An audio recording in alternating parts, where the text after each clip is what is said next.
நாமக்கல் நகரின் சிறந்த autonomous engineering college Selvam college of technology.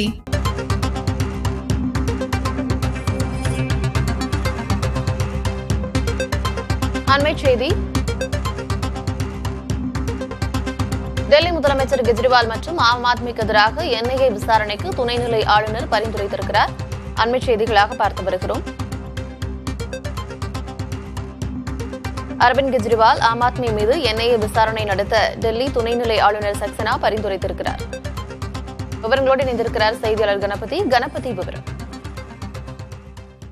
1993 வருடத்திலே டெல்லியில் நடந்த வெடிகுண்டு தாக்குதலில் 9 பேர் மரணமடைந்தனர்.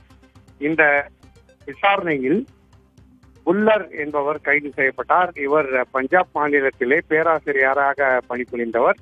அவர் காங்கிரஸ் கட்சியை சேர்ந்த பிட்டு என்பவர் மீது வெடிகுண்டு தாக்குதல் நடத்த திட்டமிட்டதாகவும் அந்த சதியில்தான் டெல்லியில் வெடிகுண்டு வெடிப்பிலே பரிதாபமாக 9 அப்பாவிகள் உயிரிழந்ததாகவும் வழக்கு தொடரப்பட்டது. புல்லருக்கு மரண தண்டனை விதிக்கப்பட்டு பின்பு அது ஆயுள் தண்டனையாக உச்சநீதிமன்றத்தால் குறைக்கப்பட்டது. இவரை விடுதலை செய்ய வேண்டும் என காலிஸ்தான் தீவிரவாத அமைப்புகளின் ஆதரவாளர்கள் பலர் வலியுறுத்தி வருகிறார்கள். அதில் ஒருவர் தான் அமெரிக்காவிலே வசிக்கும் பன்னூன்.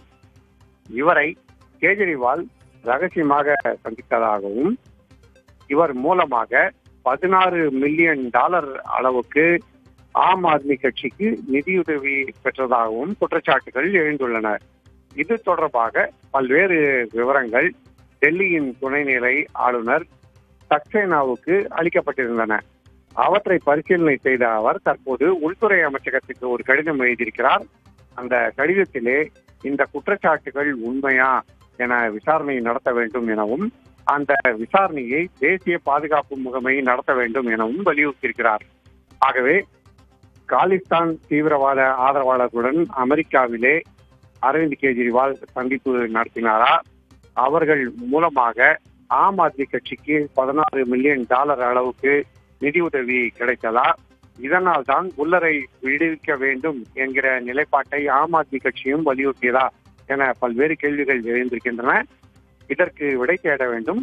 தீவிரவாத அமைப்புகளிடமிருந்து நிதியுதவி பெறுவது என்பது தேச துரோக குற்றமாகும்.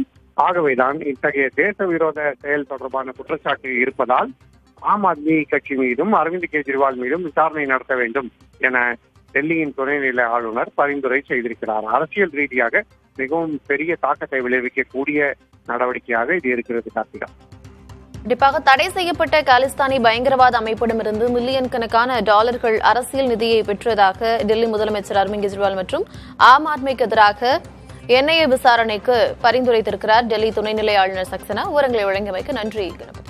நாமக்கல் நகரின் சிறந்த autonomous engineering college Selvam college of technology.